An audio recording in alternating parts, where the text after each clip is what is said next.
एक बार की बात है, एक गांव में पिंटू नाम का लड़का अपनी माँ के साथ रहता था। पिंटू के पिताजी नहीं थे, इस कारण वो लोग काफी गरीब थे। पिंटू सुबह शाम मेहनत करके 2 वक्त की रोटी का बंदोबस्त किया करता था।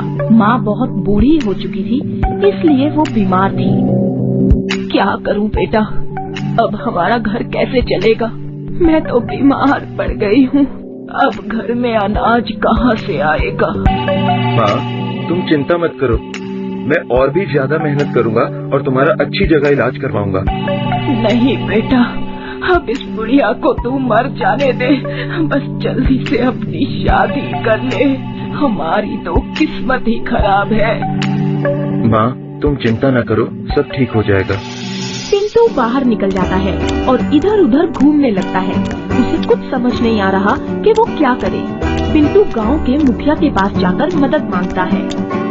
मालिक, हमारी मदद कीजिए, मेरी माँ बीमार है, हमें कुछ पैसों की जरूरत है, हमारी मदद कीजिए। मैं अभी तुम्हारी कोई मदद नहीं कर सकता हूँ, तुम कहीं और से मदद मांग लो। पिंटू बेचारा उदास होकर वहाँ से लौट जाता है। उसे कुछ सूझ नहीं रहा था कि वो क्या करे। वो रोता हुआ खुद से कहता है, मेरे जीने से क्या फायदा जब मैं अपनी माँ की मदद ही नहीं कर पा रहा हूँ। इससे अच्छा तो मैं मर ही जाता। पिंटू उदास होकर जंगल की तरफ जाने लगता है। सामने उसे एक कुआं दिखता है। वो उस कुएं के नजदीक जाता है। मैं इस तरह खाली हाथ माँ के पास नहीं जा सकता, इससे अच्छा है मैं इसी कुएं में अपनी जान दे दूं। तुम क्यों मरना चाहते हो? मेरी माँ बीमार है और मेरे पास एक भी पैसा नहीं है और न ही कोई पैसे दे रहा है। मैं माँ के पास खाली हाथ कैसे जाऊँ, इसलिए मैं मरने जा रहा हूँ। तुम मेरा एक काम करो, सामने तालाब के पास एक बहुत ही बड़ा पेड़ है, वहाँ उस पेड़ के ऊपर मेरा खजाना है। तुम वो खजाना ले आओगे तो मैं तुम्हें ढेर सारे पैसे दूंगी। पिंटू बिना कुछ सोचे उसकी बात मान लेता है। हाँ, मैं लाऊंगा। चुड़ैल पिंटू को अपने साथ हवा में उड़ाकर उस तालाब के पास ले जाती है और बोलती है, वो रहा पेड़, अब जाओ। इतना कहकर चुड़ैल गायब हो जाती है। पिंटू सामने पेड़ की तरफ देखता है। वो पेड़ बादलों तक सटा हुआ था। पिंटू बिना कुछ सोचे पेड़ पर चढ़ने लगता है। वो पेड़ के ऊपर चढ़ जाता है और पेड़ लंबा होता जाता है। ये कैसा पेड़ है? पेड़ तो बढ़ता ही जा रहा है। पिंटू बिना कुछ सोचे पेड़ पर चढ़ता जाता है। सुबह से शाम हो जाती है, रात हो जाती है, पर पिंटू चढ़ता जाता है। फिर 2 दिन बाद पिंटू बादलों के ऊपर जा पहुंचता है। वहाँ उसे ढेर सारा खजाना, पैसा दिखता है। अरे यहाँ तो ढेर सारे खजाने हैं, चुड़ैल का खजाना कौन सा है? फिर उसे दूर रखा एक बक्सा मिलता है। उसे समझ आ जाता है कि यही उस चुड़ैल का खजाना है। अब मुझे ये खजाना लेकर नीचे जाना चाहिए। पिंटू उस खजाने वाले डब्बे को लेकर नीचे उतरने लगता है। तभी उसे पेड़ पर दानव लटकते हुए दिखते हैं। उस दानव के बड़े बड़े कान थे और लंबी सी नाक थी। दानव पिंटू से कहता है, पिंटू, तुम ये खजाना चुड़ैल को मत देना, ये तुम्हारा है, तुम इसे रख लेना। नहीं नहीं, ये खजाना उन्हीं का है, मैं उन्हें ही दूंगा। पिंटू खजाने वाले डब्बे को लेकर फिर से नीचे उतरने लगता है। पिंटू पेड़ से उतरता ही रहता है कि आधे दूर पर वो दानव फिर से आ जाता है और बोलता है, वो चुड़ैल तुम्हें कुछ नहीं देगी, ये खजाना लेकर तुम अपने घर चले जाओ, तुम्हें जिंदगी भर काम नहीं करना पड़ेगा। पिंटू उसकी बातों पर ध्यान नहीं देता। वो पेड़ से नीचे उतरने लगता है। दानव फिर आकर उसे समझाता है, तुम्हें मैं समझा रहा हूँ, मेरी बात मानो, वो चुड़ैल तुमसे अपना काम करवा रही है, इन सारे खजानों की मालिक बन जाएगी, वो तुम्हें कुछ नहीं देगी। पिंटू पेड़ से होता हुआ नीचे उतरने लगता है। हाथ में खजाने के डब्बे को लेकर वो अंतिम रास्ते में था। दानव फिर वहाँ आ जाता है और समझाता है, मैं तुम्हें आखिरी बार समझा रहा हूँ, इन सारे खजानों को लेकर तुम राजा की तरह जियोगे, गांव के सबसे अमीर आदमी बन जाओगे। तुम ये खजाना चुड़ैल को मत देना, तुम रख लो ये खजाना। पिंटू उसकी बातों पर ध्यान नहीं देता। वो पेड़ से खजाने को लेकर उतर जाता है। वो रास्ते से जाने लगता है। उसके दिमाग में दानव की बातें दौड़ रही थी। पिंटू सोचने लगता है। पिंटू दौड़ता हुआ अपने खजाने के डब्बे को लेकर अपने घर पहुंचता है और घर जाकर उसे छुपा देता है और माँ से कहता है, माँ, इसमें ढेर सारा खजाना है, इससे हमारी गरीबी ठीक हो जाएगी। मैं अभी आऊँगा कुछ देर में, फिर इसे शहर में बेच देंगे। माँ सोचती रहती है। पिंटू तुरंत दौड़ता हुआ जंगल की तरफ जाता है। वहाँ कुआं के पास जाकर खड़ा हो जाता है। थोड़ी ही देर में कुआं से चुड़ैल निकलती है और पूछती है, कहाँ है मेरा खजाना? मैं वहाँ गया था, पर मुझे वहाँ एक भी खजाना नहीं मिला। क्या कहा? हाँ, अब मुझे जाना है, मेरी माँ बीमार है। पिंटू वहाँ से वापस खुश होता हुआ अपने घर की तरफ निकल पड़ता है। अब मैं सारे खजाने को बेचकर अमीर बन जाऊंगा। मुझे और माँ को काम करने की जरूरत ही नहीं होगी। पिंटू खुश होता हुआ घर आकर अपनी माँ के साथ खजाने के डब्बे को खोलता है और देखता है खजाने के डब्बे में खजाने की जगह पत्थर थे। पूरा बक्सा पत्थरों से भरा हुआ था। ये क्या हो गया? इसमें तो खजाना था, खजाना पत्थर में क्यों बदल गया? बेटा, तुमने गलत किया। तुम्हें ईमानदारी दिखानी चाहिए थी। ये तुम्हारे लालच का ही नतीजा है। पिंटू बेचारा उदास होकर वहीं बैठ जाता है और अपने कारनामे पर पछताता रहता है। भूतिया ट्रेन। भैरपुर स्टेशन एक ऐसा स्टेशन है जहां आधी रात के बाद अचानक एक ट्रेन आकर रुकती है। उसके आने से पहले ही पूरे स्टेशन पर अफरा तफरी मच जाती है। अरे बंद करो, भूतिया ट्रेन का आने का समय हो गया, वरना कोई नहीं बचेगा। बंद करो।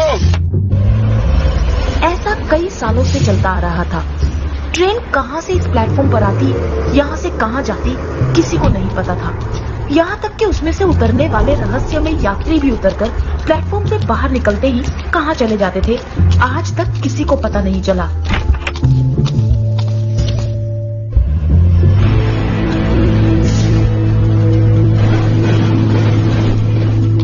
ऐसे ही एक रात जब ट्रेन आने वाली होती है, सभी की तरह टिकट विंडो वाला जैसे ही विंडो बंद करना चाहता है, अचानक एक आदमी आकर उसमें हाथ घुसाता है। अरे विंडो मत बंद करो भाई, मुझे जो ट्रेन सबसे पहले आएगी उसका टिकट देना। अबे मरना है क्या? अभी जो ट्रेन आएगी ना वो कहीं नहीं जाएगी।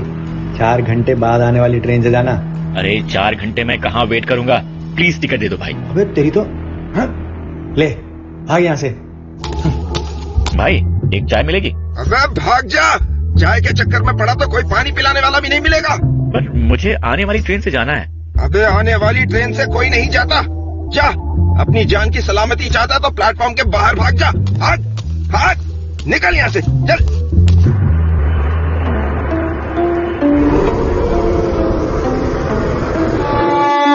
अरे ट्रेन तो हॉर्न दे रही है, तो क्या टिकट वाला झूठ बोल रहा था कि ट्रेन कहीं नहीं जाती? इन यात्रियों से पूछता हूँ। सारे यात्री कहाँ हैं? अरे ट्रेन तो जा रही है, मुझे तो अगले स्टेशन तक ही जाना है, और ये ट्रेन यहाँ से अगले स्टेशन तक तो जाएगी ही। अबे कहाँ जा रहा है, मरेगा क्या? अरे भाई साहब, मुझे अगले स्टेशन तक ही जाना है। इतने सारे सर, मतलब कई यात्री बैठे हैं, यानी ये ट्रेन अगले स्टेशन तक तो जाएगी। तो हमें मारने आया है, हमें जिंदा जलाने आया है। नहीं, तू हमारा कुछ नहीं बिगाड़ सकता। हमारे भगवान हमारे साथ हैं। हम नहीं, तू मरेगा, तू।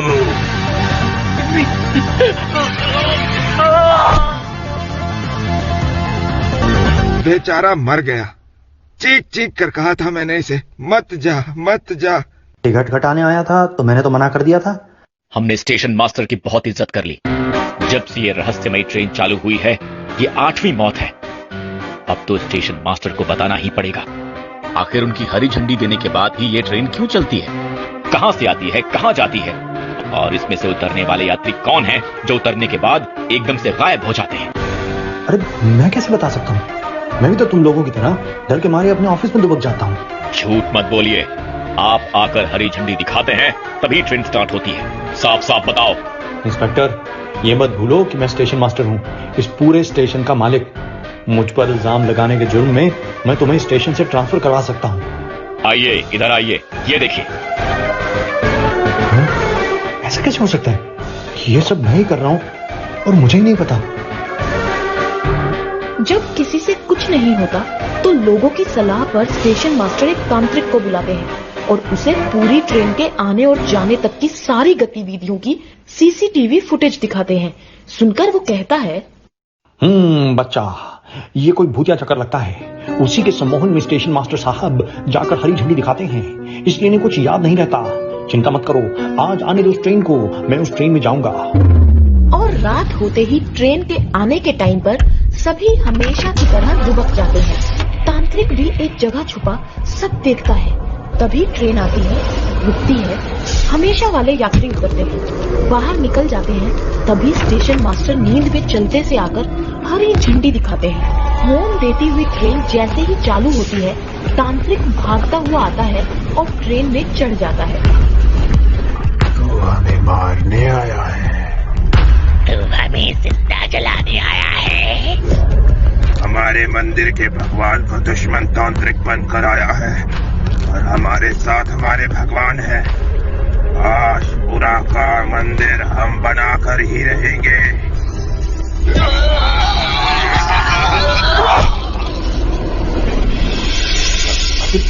आप ठीक तो हैं?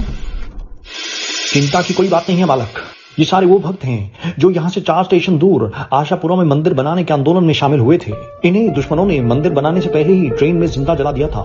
अब जो भी ट्रेन में चढ़ता है, ये उसे अपना दुश्मन समझते हैं, सोचते हैं वो इन्हें जिंदा जलाने आया होगा और ये उसे मार डालते हैं। इसका कोई तो उपाय होगा बाबा, या ये लोग यूं ही मरते रहेंगे।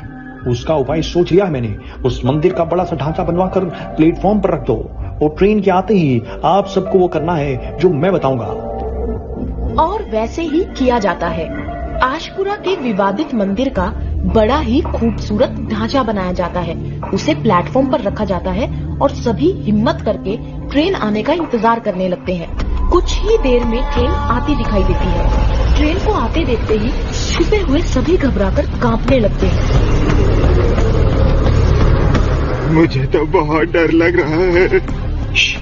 हाँ, अरे तांत्रिक ने कहा था हमारे चेहरे पर खुशी होनी चाहिए। आखिर इतने वर्षों बाद आशापुरा का मंदिर बनने का हमारा सपना पूरा हुआ। लो प्रसाद खाओ, प्रसाद खाओ। यो भाई प्रसाद खाओ। आखिर हमारा मंदिर बन गया, हम लोग जीत गए।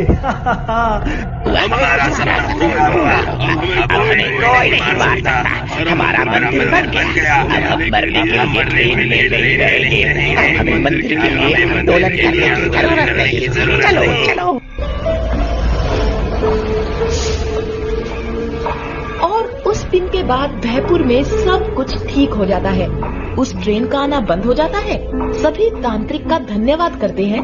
तांत्रिक कहता है, एक बात याद रखना भक्तों, इंसान हो या रूह, वो तब तक भटकता है जब तक कि उसे अपनी इच्छा पूरी हुई दिखाई नहीं देती। एक बार उसे उसकी इच्छा पूरी हुई दिखा दो तो हमेशा के लिए भटकना बंद कर देता है।